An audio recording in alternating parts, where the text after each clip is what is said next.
Surabaya Mengaji. Yuk, dukung dakwah Surabaya Mengaji.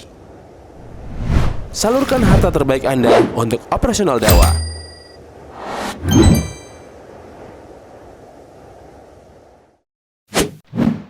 SM Store, amanah dalam muamalah. Warahmatullahi wabarakatuh. Alhamdulillahirabbil alamin. Allahumma shalli wa sallim ala rasulihil amin wa ala alihi wa ashabihi at-tayyibin at-tahirin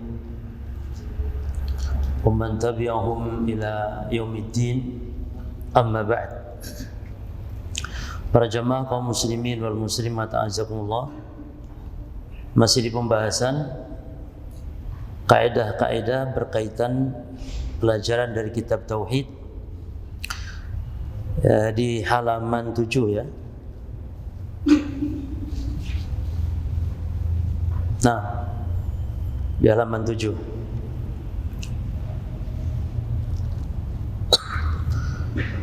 Pertemuan yang lalu telah kita jelaskan bahwa semata-mata mengakui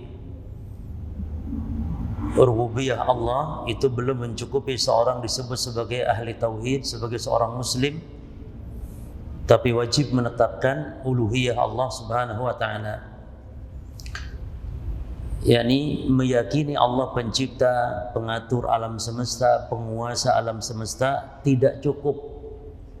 Sebagaimana orang-orang jahiliyah dahulu mengakui, mengimani kalau Allah pencipta, pengatur, pemberi rezeki dan seterusnya.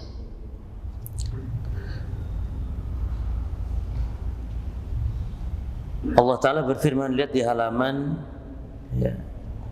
di halaman 7 bagian akhir, dasarnya adalah Allah berfirman, Qala Ta'ala qul man yarzuqukum minas sama'i wal ard.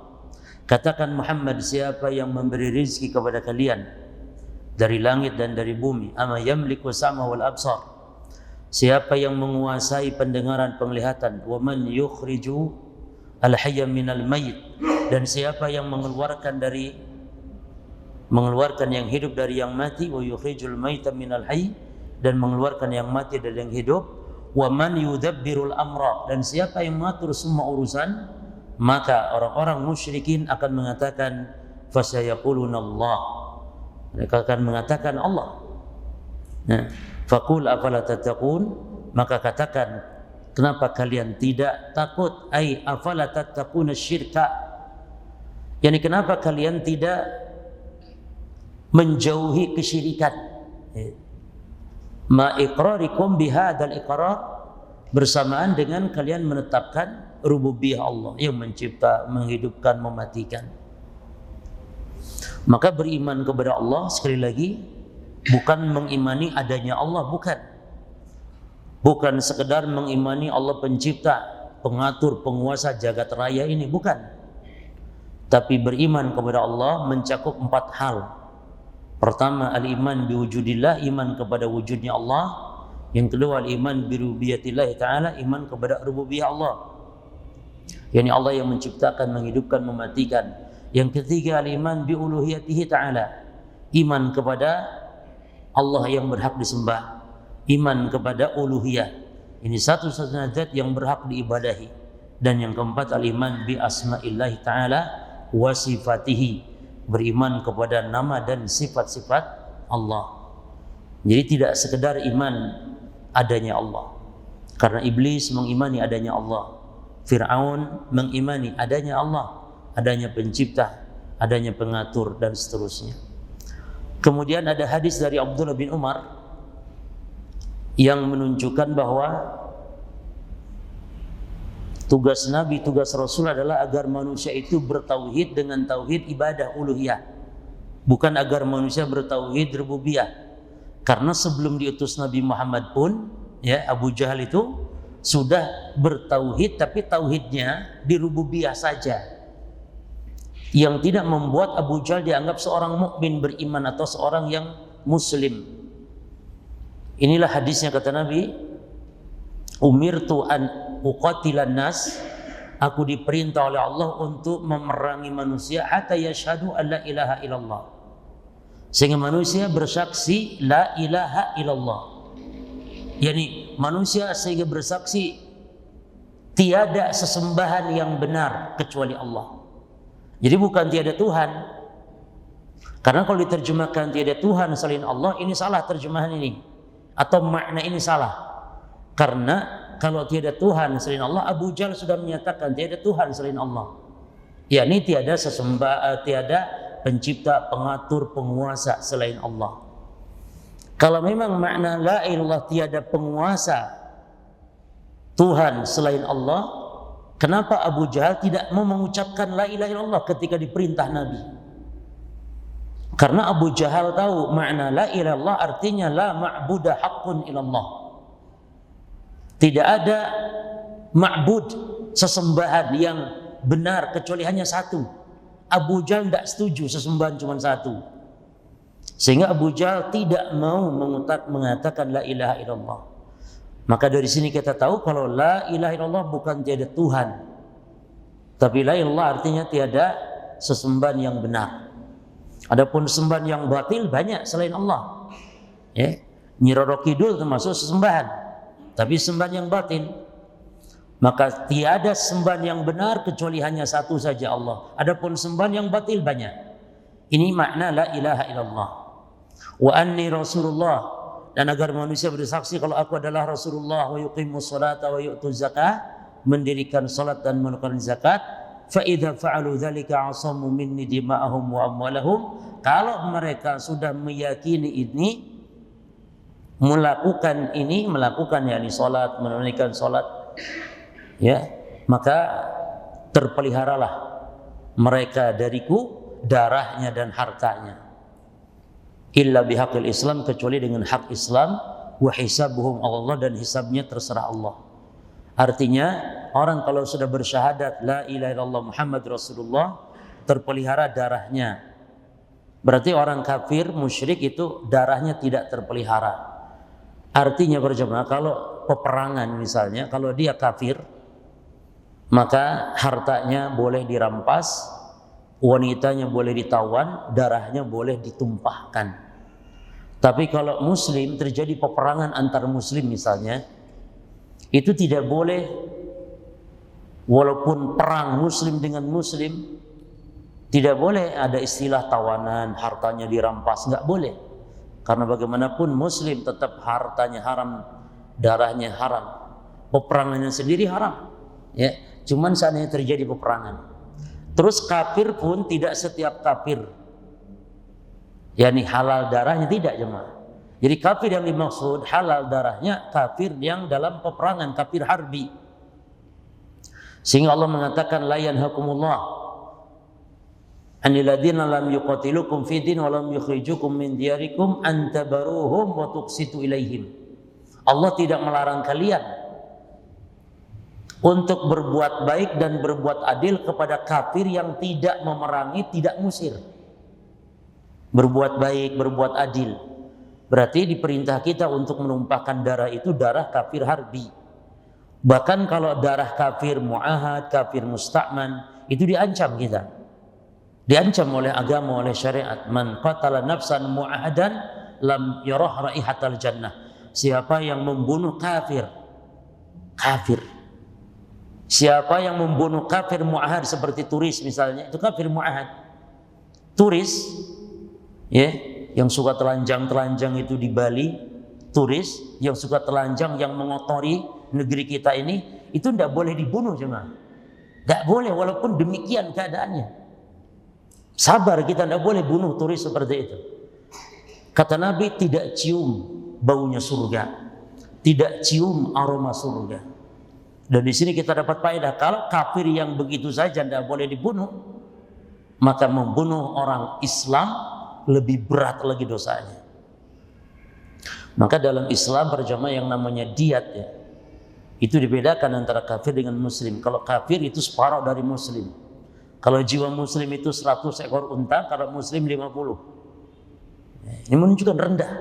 Maka membunuh muslim lebih berat dosanya daripada membunuh kafir. Walaupun membunuh kafir juga membunuh kafir juga dosa besar, tidak mencium aroma surga. Ya.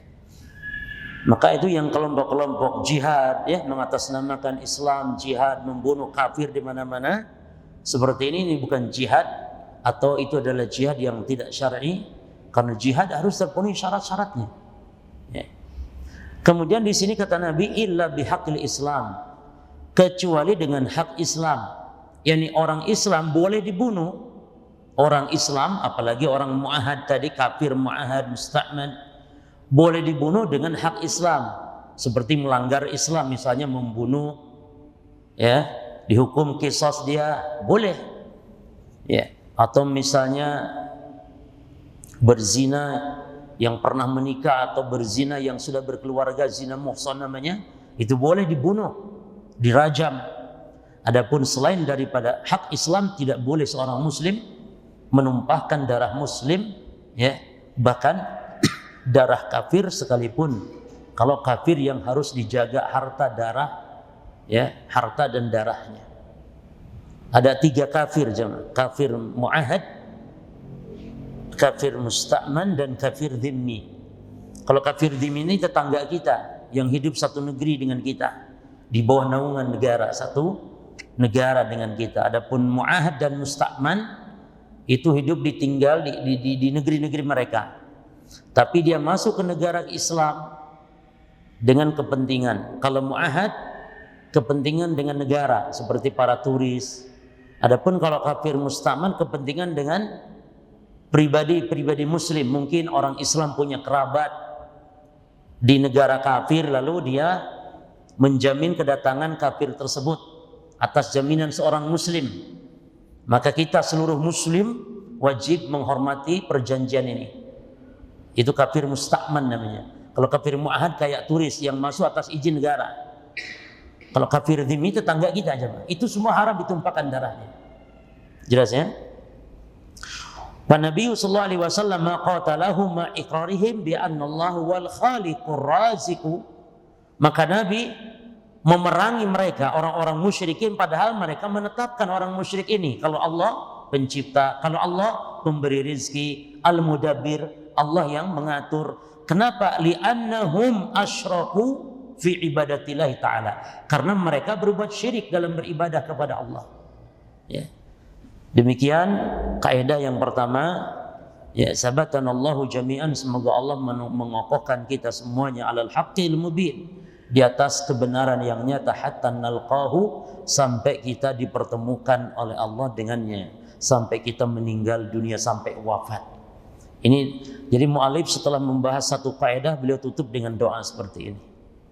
Nah, kita masuk ke kaidah yang kedua jemaah. Al-ibadatu haqqun mahdun lillahi ta'ala la yusyarikuhu fiha ahadun. Ini kaidah. Ibadah itu adalah murni hak Allah. Tidak ada sekutu di dalam ibadah dengan siapapun selain Allah. Entah itu Nabi, Muhammad, Jibril kayak, apalagi yang lebih rendah daripada Jibril dan Muhammad. Karena makhluk dari kalangan malaikat yang paling mulia Jibril, dan makhluk dari kalangan makhluk manusia yang paling mulia adalah Nabi Muhammad. Kalau Allah tidak boleh disekutukan dengan dua makhluk yang mulia ini, apalagi disekutukan dengan makhluk di bawahnya, wali misalnya. Ya. Bahkan di zaman sekarang berbuat kesyirikan tuh, Allah disekutukan dalam ibadah bukan dengan orang-orang soleh saja. Kalau dulu dengan orang-orang soleh. Kalau sekarang bahkan dengan makhluk-makhluk yang naudzubillah, terkadang ada kesyirikan dengan makhluk seperti sapi. Ya naudzubillah jemaah. Seperti sapi, seperti bahkan kalau kita perhatikan di India bentuk menyembah kepada berhala itu macam-macam. Itu sampai ada 200-an lebih, kurang lebih berhala di India itu, dari mulai macam-macam sampai kemaluan manusia, kemaluan perempuan. Itu bisa dijadikan sembahan di situ. Sapi, kalau sapi sudah jelas, sampai kotoran sapi itu dilumurkan ngalap berkah. Cuma di sebagian negeri kita pun ada berjemaah ngalap berkah kebo, bukan sapi, kebo dia namanya. Kebonya Selamat di Jawa Tengah itu. Dia ngalap berkah kalau sudah musim tanggal 1 Syura itu ngalap berkah. Ya. Jadi beribadah itu bukan harus nyembah sujud, tidak cuma. Ya. Beribadah itu bentuk pengagungan, ya kan? Menyembelih itu ibadah. Jadi ibadah itu macamnya banyak, bukan rukuk sujud saja. Jadi disangkanya oleh orang-orang Islam, sebagian kaum muslimin, kalau perbuatan musyrik syirik itu, orang musyrik itu kalau sujud kepada berhala gitu cuma. Tapi namanya tawakal, namanya khauf, namanya roja, namanya ibadah-ibadah hati seperti takut, itu enggak dianggap ibadah.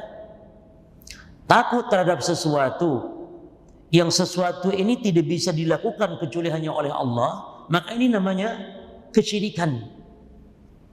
Contoh takut datang malapetaka besar kepada Nyi Roro Kidul misalnya, ini kesyirikan berjamaah dan double syiriknya. Dalam rububiyah syirik, karena yang mampu mendatangkan malapetaka hanyalah siapa?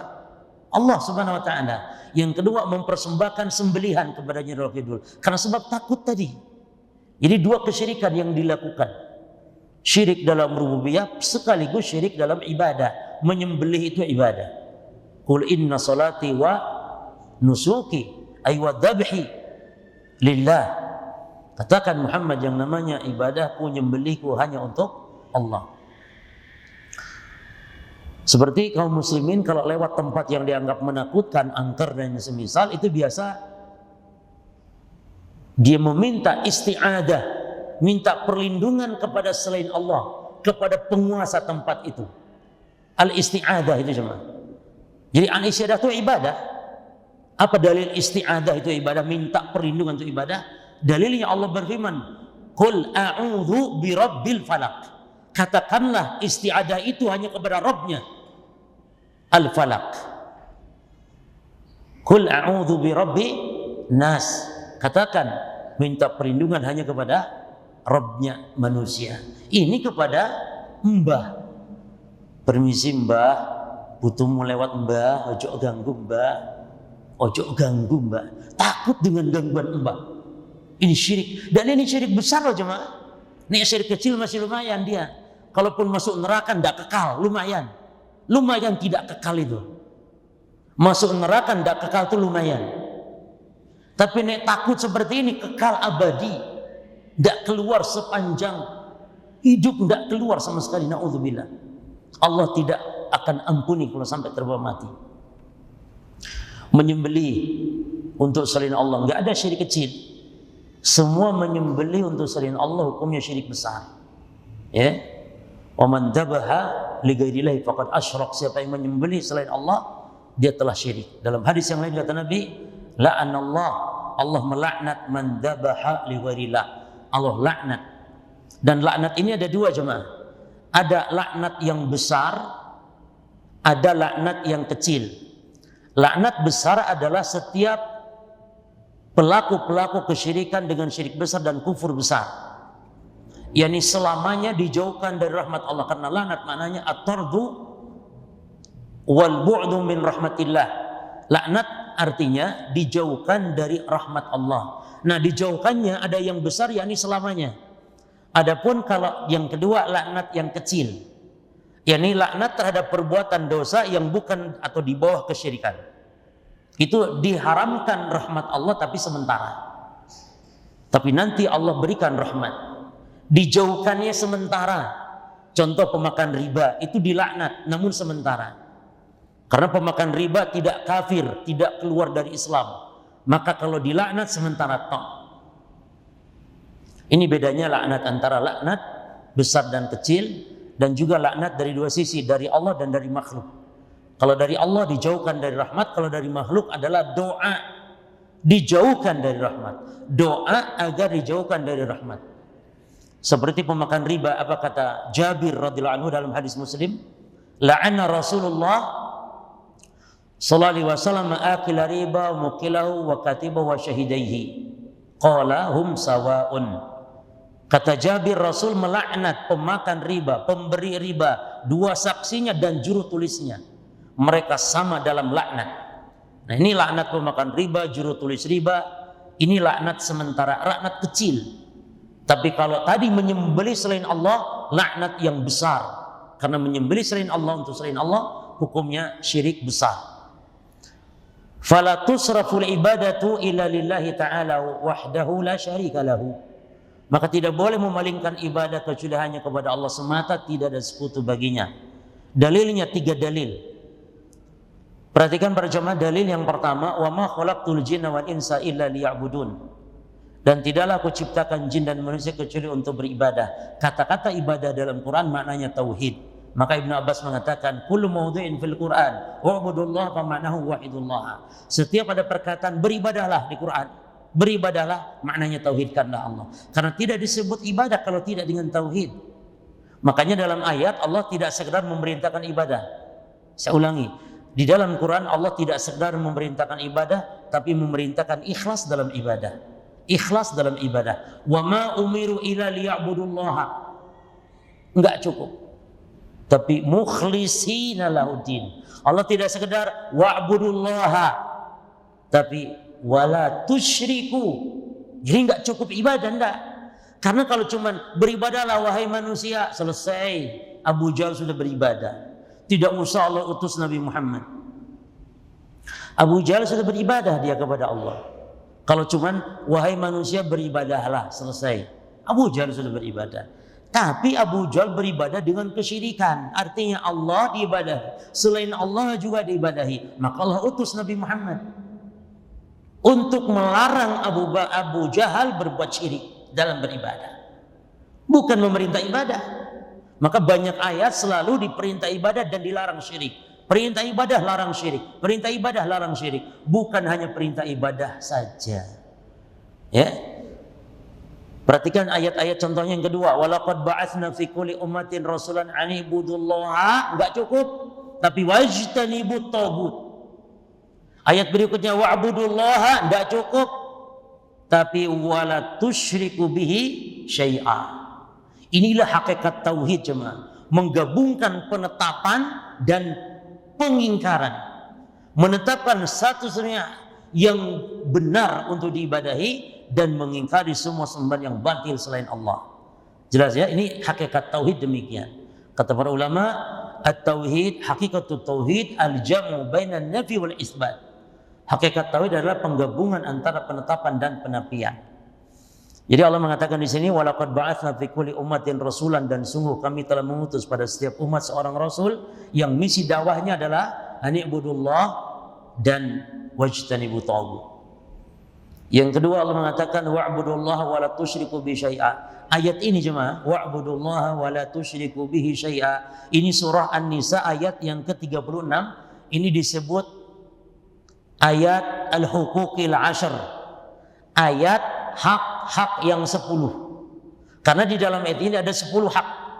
Pertama hak Allah, wa'budullaha wa la tusyriku bihi syai'a wa bil walidaini ihsana wa bidil qurba wal yatama wal masakin wal jaril junubi wa sahibil wijami wa dan seterusnya. Pokoknya ada 10. Ya. Ada 10 hak. Maka disebut hak yang 10 atau ayat hak yang 10. Hak pertama, hak siapa disebutkan dalam ayat? Wa'budullaha wa la tusyriku bihi syai'a. Baru wabil walidaini ihsana. Selalu bakti kepada orang tua digandengkan setelah ibadah kepada Allah. Karena hak yang paling besar setelah hak Allah adalah hak orang tua. Anishkurli, Allah dulu. Lalu siapa? Wali walidaika ilayyal masir. Ya. Karena Allah yang menciptakan kita, itu, dan orang tua yang menjadi sebab adanya kita. Kalau tidak ada orang tua antum tidak ada cuma di dunia ini. Maka demikian dalam berbakti, Allah dulu baru orang tua. Kalau sama Rasul gimana jemaah? Mana yang duluan? Ya Rasul dulu. Jadi hak Allah plus Rasul itu yang pertama. Barulah hak yang kedua, yakni hak orang tua. Jadi bukan berarti hak Allah, hak orang tua, lalu hak Rasul. Enggak, keliru. Hak Allah plus hak Rasul, karena jadi satu dia. Karena perintah Rasul itu mutlak. Beda kalau perintah orang tua atau perintah selain Rasul. Enggak mutlak. Bisa salah. Yang salah jangan diikuti. La ta'ata fil makhluk, la ta'ata lil makhluk fi maksiatil khaliq. tidak ada ketaatan kepada makhluk dalam maksiat kepada Allah. Tapi kalau ketaatan kepada Rasul mutlak, karena Rasul selamanya tidak akan pernah salah, tidak akan pernah memerintah yang mungkar. Rasul nggak pernah, mutlak. Sama dengan Allah derajat dalam hal perintah, wajib ditaati mutlak. Maka kata Allah, ati Allah wa ati Rasul. Diulang kata-kata ati'u, giliran ulil amri tanpa diulang, karena dia tidak mutlak tapi bersyarat. Apa syaratnya? Selama tidak melanggar syariat. Ya. Berikut, wa fil hadis, dan di dalam hadis, haqqullahi 'alal ibad, hak Allah atas hamba adalah an ya'buduhu wa la yusyriku bihi syai'a. Hak Allah atas hamba. Kan ditanya, ini hadis panjang sebenarnya, hadis Mu'ad bin Jabal. Mu'ad ditanya, atadruna ma haqqullahi 'alal ibad wa ma haqqul ibadi 'ala Allah. Wahai Mu'ad, kamu tahu tidak, kata Nabi. Saat itu Mu'ad dibonceng Nabi. Jadi Nabi duduk di depan, Mu'ad di belakang. Lalu Nabi tanya, inilah ya kemesraan Nabi dengan para sahabat. Dan selalu dalam setiap kesempatan dibahas ilmu. Dibahas ilmu, lagi makan-makan bahas ilmu lagi. Yani tidak jauh, tidak lepas nantiasa dengan ilmu para sahabat. Lihat dialog, Nabi sedang boncengan di atas keledai yang bernama keledai ini Ufair, kata para ulama ahli hadis.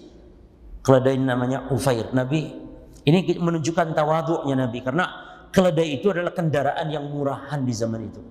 Kalau kuda kendaraan mahal, namun keledai kendaraan murahan. Dan tawadhu'nya Nabi sallallahu alaihi wasallam.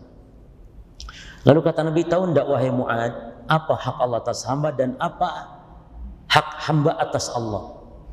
Yani apa kewajiban hamba kepada Allah dan apa yang didapatkan hamba kalau hamba sudah menunaikan kewajibannya kepada Allah. Maka Mu'ad mengatakan, Allahu wa Rasuluhu a'lam, Allah dan Rasulnya yang tahu. Nah, lalu kata Nabi disebutkan langsung hadis di sini, haqqullahi 'alal ibad, hak Allah atas hamba, ini kewajiban hamba kepada Allah, an ya'buduhu wa la yusyriku bi syai'an. Beribadah hanya kepada Allah dan tidak menyekutukannya. Selalu berjamaah, selalu ibadah syirik, ibadah lawan syirik. Dalam hadis, dalam ayat, dan bukan 1-2 ayat. Ini kan menunjukkan para jemaah, kalau Allah sampai mengulang, ini betapa urgennya dalam masalah memahami kesyirikan ini jemaah.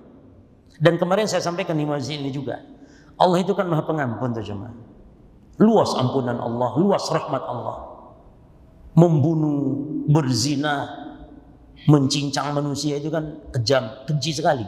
Tapi Allah bisa rahmati dia, Allah bisa ampuni dia. Mencincang manusia loh jemaah, ini kan keji sekali. Nah, Allah rahmati, bisa Allah ampuni dia. Tapi dosa syirik loh jemaah, bersamaan dengan luasnya rahmat Allah, luasnya ampunan Allah, Allah haramkan rahmatnya yang luas bagi orang berbuat syirik yang terbawa mati, belum ditobati ketika di dunia. Berarti betul-betul harus waspada.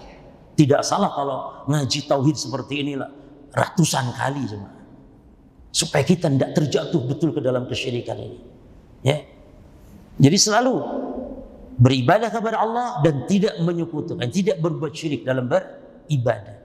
Celakanya sebagian kaum muslimin itu justru berpesan kalau ada ustadz yang mau bahas syirik, langsung pesan, ustadz, ojo bahas syirik nanti nih, ojo nanti akan timbul perpecahan, timbul pecah. Padahal benar, membahas syirik menimbulkan pecah. Sebagaimana Rasul dianggap pemecah belah oleh Abu Jahal, karena memecah antara dan hak yang batil, antara syirik dan tauhid, dipecah ya. Sehingga celakanya kaum muslimin tidak mau belajar memahami apa itu bid'ah, apa itu syirik, apa itu kufur, sehingga jatuh akhirnya karena tidak belajar. Makanya Hudzaifah bin Al-Yaman kalau tanya itu yang jelek-jelek kepada Rasul, ya, kana nas yas'aluna Rasulullah 'anil khair wa as'aluhu 'anil syarr. Manusia kalau tanya Rasul yang baik-baik, kalau saya enggak, saya tanya yang jelek-jelek. Apa itu syirik, apa itu kufur, tanya yang jelek-jelek kalau saya. Kenapa? Makhafata an yudrikani, khawatir aku terjatuh kepada keburukan tersebut. Hudzaifah bin Al-Yaman. Ya. Lalu Mu'ad, lalu kalau hak hamba, yakni apa yang hamba dapatkan kalau sudah berbuat ibadah tidak berbuat syirik? Hak hamba atas Allah an la yu'adziba man la yusyriku billahi syai'ah. Tidak akan disiksa oleh Allah, tidak akan masuk neraka gitu, selama pokoknya tidak syirik. Ini kan Mu'adz jadi berpikir, loh kok enak ya Rasulullah, pokoknya tidak syirik. Iya, dalam hadis yang lain masih zina, iya masih zina, pokoknya tidak syirik. Iya, pokoknya tidak syirik. Akhirnya kata Mu'adz, boleh tidak ya Rasul, afala ubasyirun nas, boleh tidak ya Rasul, kita kasih kabar manusia tentang hadis ini, ya, yani pokoknya tidak syirik, Allah tidak siksa, pokoknya tidak syirik. Kata Nabi, la tubasyirhum, ojo, jangan. Kenapa? Fayattakilu, nanti manusia akan bersandar. Jadi artinya nanti akan menggampangkan dosa, maksiat. Sing penting tidak syirik, masih tidak sholat. Sing penting tidak syirik, masih utang tidak bayar. Ini akhir loh, sing ngaji utang tidak bayar. Karena prinsipnya mungkin ini tadi, sing penting kan tidak syirik. Loh jemaah, nafsul mu'min mu'alaqatun bidaini hatta yuqdu anhu. Jiwa, ruhnya orang beriman tertahan, tidak masuk surga dengan sebab utang yang belum dibayar. Hati-hati ini, maka Nabi berlindung dari utang. Allahumma inni a'udzubika minal ma'sami wal maghram. Ya Allah, aku berlindung kepadamu dari utang dan dosa. Nabi berlindung. Kata ulama, digandengkan utang dengan dosa, menunjukkan berat utang ini. Nabi tidak mau sholatkan kalau ada jenazah yang punya utang, mati belum dibayar. Kan bahaya. Ini tahdiran dari Nabi supaya yang lain menjadi pelajaran. Utang itu berat, Nabi aja tidak mau sholatkan. Maka tidak boleh. Ibu-ibu, arisan ini utang, akadnya utang arisan itu. Jangan suka pasang-pasang arisan. Cukup pengajian, selesai. Jangan ada arisan disambung. Habis arisan ngerumpi, ngomongin orang, habis itu kan ngomongin bojone kadang. Bojoku ngene, nek bojoku ndak ngono. Bojone dia ngomong. Jadi hindari ibu-ibu arisan itu karena dia akadnya utang. Nah, kita ambil beberapa tanbihat, artinya catatan penting. Al-awwal, yang pertama, hakikatul ibadah. Hakikat ibadah adalah hiya kullu ma yuhibbullahu. Jadi kita ini ingin tahu apa sih ibadah itu?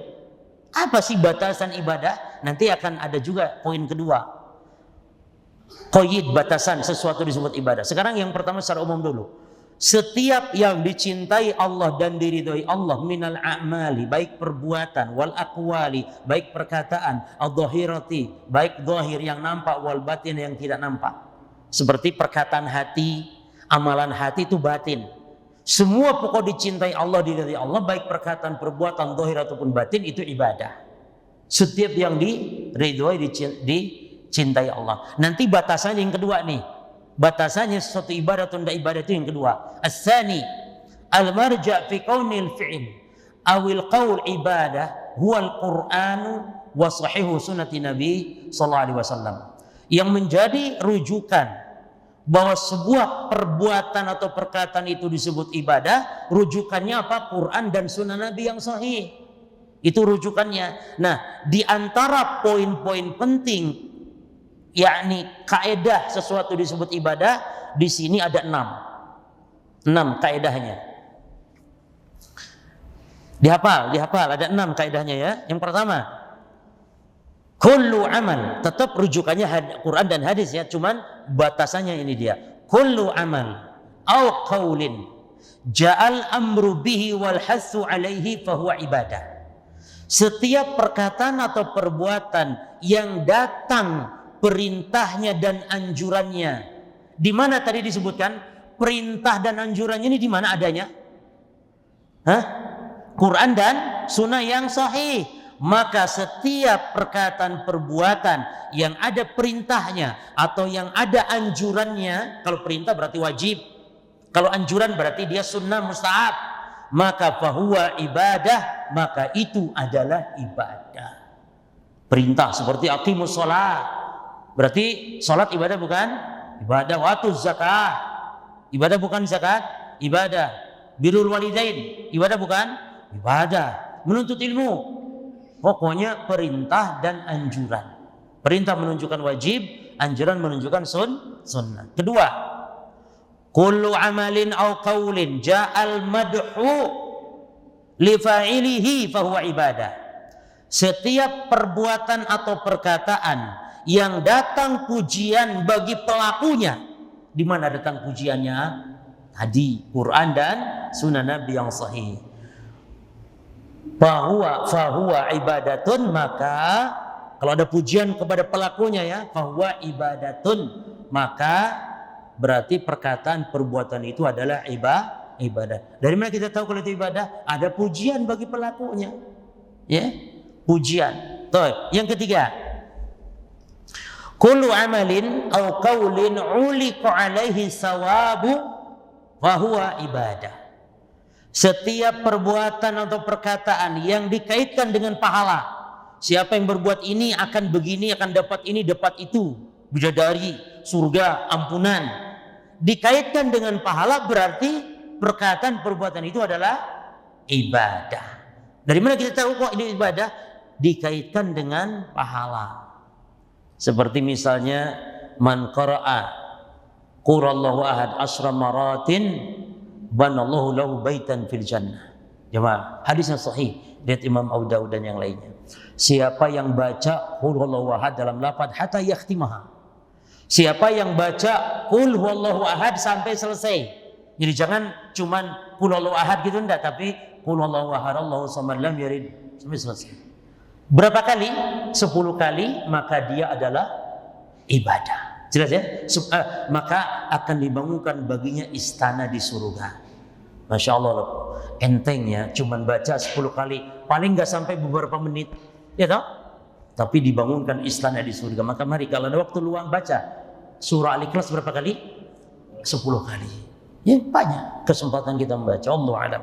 Masuk waktu Isya. Demikian para jamaah sekalian, kita lanjutkan. Tolong ingatkan, antum yang hadir ingatkan di halaman berapa, poin berapa, ya. Kasih tanda supaya nanti kita tidak mengulang gitu coba. Subhanakallahumma bihamdika asyhadu an la ilaha illa anta astaghfiruka wa atubu ilaik. Assalamualaikum warahmatullahi wabarakatuh.